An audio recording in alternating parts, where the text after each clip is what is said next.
kiguye rwose gisasu abarundi bateye bayiteye ku musozi wa Ngomo hara ni muri Ngomo kuri amahanda ugiye Bukavu umuhanda ugiye Bukavu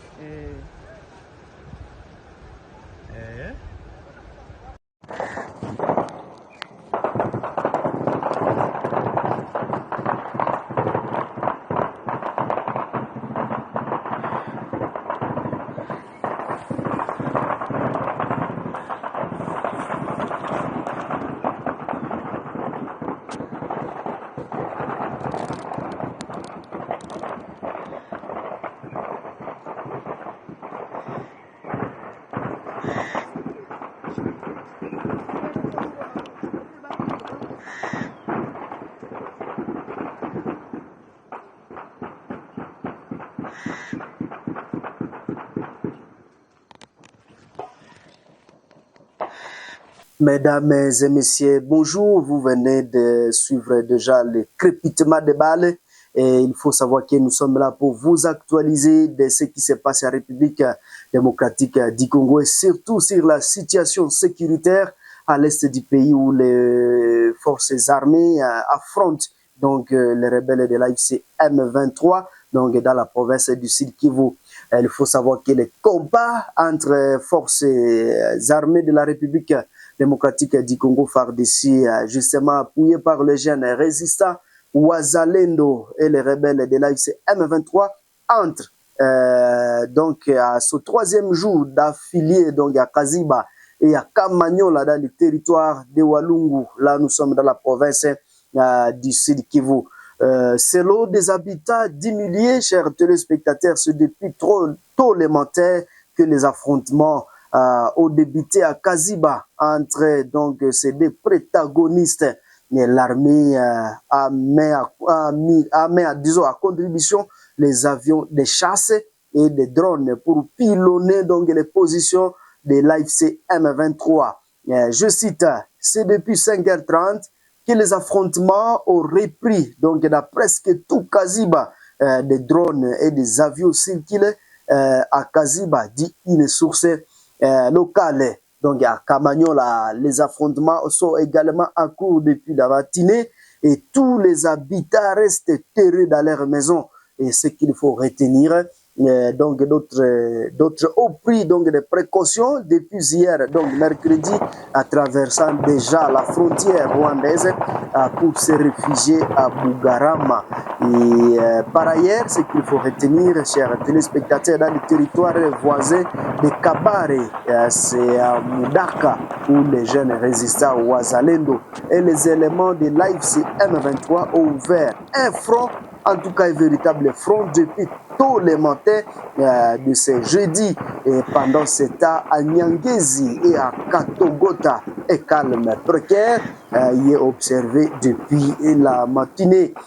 Donc, ces combats généralisés aussi qui vous s'enchaînent alors que ce jeudi, le président Félix Tshisekedi Tshilombo de la RDC et Paul Kagame du Rwanda vont entériner donc l'accord de paix entre les deux pays à présence donc de Donald Trump. Et à Washington, le Rwanda est accusé de soutenir les rebelles de l'AFC M23, ce que Kigali a toujours nié. Je parle de la situation dans le territoire de Beni, où une femme enceinte a été tuée à Liboyo, dans le secteur de Bapere, par un élément du groupe armé UPLC. Selon la société civile locale, ces meurtres, alors que la sécurité prend de plus en plus l'ampleur sur l'axe Nziapanda, Kambao, face donc à la montée des abus attribués à l'UPLC. Le structure citoyenne dénonce l'inaction donc des autorités et promettent d'intensifier la pression pour obtenir le départ de ces mouvements. Je vous propose de suivre le président de la société civile de la place qui a été interrogé par votre rédaction. Nous, société civile, bien sûr, secteur de Bapere, condamnons l'acte de barbarie que l'élément de IPLC a fait au niveau de Liboyo, qu'il a tiré à bout portant à la pauvre fille enceinte de son état. La pauvre dame a succombé directement Et pour justifier cela, cet élément que nous condamnons bien sûr a aussi s'est tiré une balle. Et peut-être les sources disent que lui aussi a été fusillé par ces éléments. Et quelque chose que nous condamnons bien sûr avec la dernière énergie, ces comportements nous montrent réellement qu'il y a une certaine incompétence de ces groupes armés qui ne parviennent pas bien sûr à gérer et à contrôler la paisible population, à restaurer la paix. Et on a tué les gens et à Biambwe, il n'y a pas de cela 2 semaines. Et à côté bien sûr des campements de ces groupes. Et pour cracher à cette paisible population, une barrière encore venait d'être érigée. Vous comprenez qu'il y a une certaine incompétence, il y a aussi certaine complicité de là-dedans, parce qu'on ne peut pas tuer dans un milieu, là qu'un groupe armé est en train de contrôler, et puis après, quand cette paisible population est en train encore de plairer les leurs, il y a encore une barrière, on impose une barrière là-bas, pour ne rien faire, et pour peut-être tracasser cette paisible population, et c'est pourquoi nous accusons une certaine complicité, parce que tous ces jeux que ces groupes permettent en train de faire, ces jeux d'ennemis. Ici, récemment, on a alerté au niveau des cantines, parce que ces éléments ont été attrapés à Fraglas, quand ils sont en train aussi de jouer les mêmes jeux de l'ennemi. Mais voilà, alors hier, vers 20h, ce même groupe a tiré sur une pauvre dame qui a perdu aussi sa vie, et une innocente bien sûr. Et c'est pourquoi nous alertons le gouvernement et les autorités bien sûr, parce que bon nombre nous avons beaucoup alerté que vraiment il y aurait parmi les groupes armés qui sont en train de se rallier, qui sont en train de jouer, qui servent de béquilles à l'ennemi, mais les autorités ne parviennent pas à comprendre tout ce que nous sommes en train de dire, et sont témoins bien sûr de l'événement qui venait de se dérouler à Liboyo. Et s'ils ne parviennent pas à réagir vite, prendre des mesures, là nous allons comprendre qu'il y a une certaine complicité de certaines autorités dans la gestion de la question de la sécurité de l'entité, parce que on ne peut pas tuer la paisible population aux yeux et au vu de certaines autorités, et les autorités compétentes bien sûr provinciales, nationales sont au courant, mais ils protègent bien sûr ce groupe armé qui normalement devrait quitter la zone, parce que c'est une confusion dans les opérations de traque de l'ennemi. Alors si le gouvernement ne parviendra pas à prendre des mesures nécessaires, la loi l'autorise à la population de le faire d'une manière démocratique, à chercher une solution démocratique pour que on ne peut pas, pour qu'on se libère, parce qu'on ne peut pas bien sûr rester dans cette cacophonie. L'ennemi est en train de tuer les gens. Il y a aussi les groupes qui sembleraient jouer aux côtés de la paisible population, qui sont en train de massacrer encore cette paisible population. Donc les autorités doivent éviter cette complicité dans ce sens. Les autorités doivent prendre des mesures nécessaires pour nous aider à évacuer ces groupes armés, parce qu'il y a plusieurs barrières de ces groupes et la paisible population est en train de payer à tout moment. C'est pourquoi nous avons appelé la paisible population et de voir comment ne pas payer les taxes de ces groupes, parce qu'on ne voit pas l'intérêt de rester avec ce groupe armé dans la zone, étant donné que les gens sont en train de mourir et aussi sont en train de contribuer à cette insécurité. Comprenez-vous quelle sera la famille de cette pauvre dame qui venait de perdre sa vie illégalement, innocemment? Également à Béniville, où le groupe de pression Z a marché, et donc c'est mercredi. Il faut savoir qu'il dénonce également l'insécurité grandissante à Béni, à Lubero, et donc dans tout l'est de la République démocratique du Congo. Il condamne donc le silence de la communauté internationale face à la situation sécuritaire dans la région. Je vous propose de suivre ces reportages. Ils n'étaient pas nombreux, mais engagés pour une seule cause. Banderole à main, scandale de chasseurs hostiles aux Rwandais aux États-Unis, les jeunes de la génération Z, un groupe de pression dénonce ce qu'ils qualifient de complot de la communauté internationale contre la RDC. Et nous sommes là pour festiger l'hypocrisie de la communauté internationale.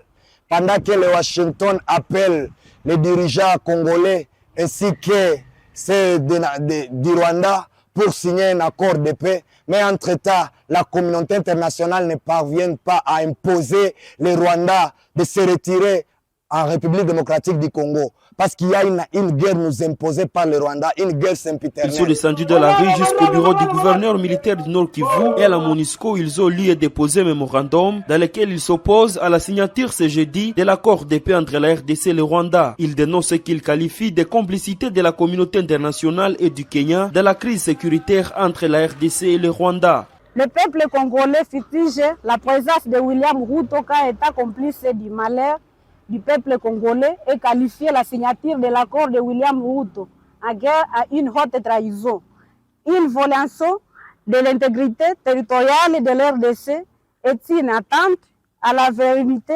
nationale tellement le contenu de cet accord reste inconnu et le pays ennemi de la RDC dont le Rwanda et le Kenya semblent être privilégiés, d'où une conspiration internationale contre la RDC. La signature de l'accord de Washington à la rencontre de la résolution 2773 est une humiliation totale de la communauté internationale à l'égard de la nation congolaise. Le chef de la section des affaires civiles et chef ad interim de la MONUSCO, Adam Salami, a écouté les manifestants et recevoir leur mémorandum promettant de les canaliser à sa hiérarchie. Cette manifestation intervient à la veille de la signature d'un accord de paix entre la RDC et le Rwanda. Les présidents congolais Félix Tshisekedi et rwandais Paul Kagame sont attendus ce jeudi à Washington, aux États-Unis d'Amérique, pour entériner un accord signé entre les deux pays au mois de juillet dernier. Ce texte n'a pas encore permis de faire taire les armes dans l'est de la RDC. Cette rencontre a été confirmée par les autorités américaines. Chers téléspectateurs, donc quittons la ville de Beni et le territoire de Beni. Parlons un peu de la situation sécuritaire dans la province de l'Ituri, où le gouverneur militaire a appelé donc la population à une cohabitation pacifique avec les forces armées gouvernementales pour faire face à l'ennemi, mais également il signale qu'il va traquer tous les rebelles et il demande en tout cas à ce groupe armé actif dans sa province de déposer les armes. Je vous propose de suivre le gouverneur militaire de l'Ituri. Takuyapa tutapigana tiku mwisho basi wazee sema mimi mikosa tutapigana hapa juku ni kwetu, Ituri ni kwetu, mtabakia hapa, nitapiga tiku mwisho na batu wote wayue basikie vile miko nasema. Kama wanawazia sasa ni masehemu nyingine bafanye, mais ule atakuya hapa Ituri, je vais me rassurer. Je vais me rassurer qu'ils ne sortent pas de cette province vivant. Tunasikilizana? Kwa ingia hapa. Mais lakini hautatoka mzima. Et je suis sûr que les enfants de l'Ituri vont m'accompagner dans cette mission. Si we ata bapande bashuke we ingia hapa. Mais hautatoka mzima. Na Baituria wote batanya accompagner. Juu ya nini? Juu tunaonesha mapendo. Miaka ine utaenda kote kule mtapini, sikubebe kitu kia mtu, nidanganya miko mumamini. Leo ile tunawafukuza mamini, mnasikia mtu anasema tulikuwa na gouverneur commune, anabeba nyie ni na Mungu wangu tu, usiku na mjua siku zote mimi naomba paka Mungu wangu sitatoka hapa, waambie. Isipokuwa kama president anasema sasa kazi yako inaisha pale, wewe ule anawazia sasa atakuja hapa kuleta desordre. Nami na population iturienne tutaishana nayo. Chers téléspectateurs, merci en tout cas de nous suivre de partout à travers le monde. Nous quittons la province de l'Ituri et nous parlons de la province du Nord Kivu, où la situation sécuritaire demeure tendue dans plusieurs localités du territoire de Monsisi et Walikale au Nord Kivu. Cette stabilité sécuritaire est caractérisée donc par des affrontements à répétition entre les rebelles de l'AFC M23 et les forces gouvernementales appuyées par le résistant Wazalendo conséquences. Il faut savoir que des déplacements massifs de la population s'observent dans plusieurs zones et affectées par ces violences armées depuis le mardi 2 décembre. Plusieurs ménages de déplacés arrivent dans le village Robin. Là, c'est dans le groupement Ihana, dans le secteur de Wanyanga. Et il faut savoir que ces déplacés viennent essentiellement du groupement Banyungu, dans le territoire de Mansisi, et du groupement Lubereke. Là, c'est dans le territoire de Walikale. Fouilla donc les affrontements entre les rebelles de l'AFC M23 et les forces gouvernementales appuyées par le résistant Wazalendo. Selon le chef du groupement Ihana, ces déplacés vivent dans les écoles, ce qui perturbe aussi les programmes des cours. Mais ils sont sans assistance. Selon la source, cette autorité coutumière appelle donc les organisations humanitaires, procède donc au dénombrement des ménages déplacés pour une assistance urgente à vivre et non vivre. Mohamed Kitwana Ngoulou sera fait, ajoute que suite donc à l'afflux de déplacés dans son entité, le risque de développement des maladies d'origine hydrique est élevé car les raisons de distribution d'eau potable dans ces coins sont inexistantes. Et pour l'aménagement donc des sources d'eau potable pour prévenir tout cas de maladies hydriques dans la zone. Chers internautes, nous sommes à la fin de ces actualités sécuritaires à l'est de la République démocratique du Congo. Si c'est la première fois de nous suivre, n'hésitez pas de vous abonner sur la chaîne de télévision Africa Daily Report. Je suis Madame Penzi Manzekele à la présentation. Au revoir.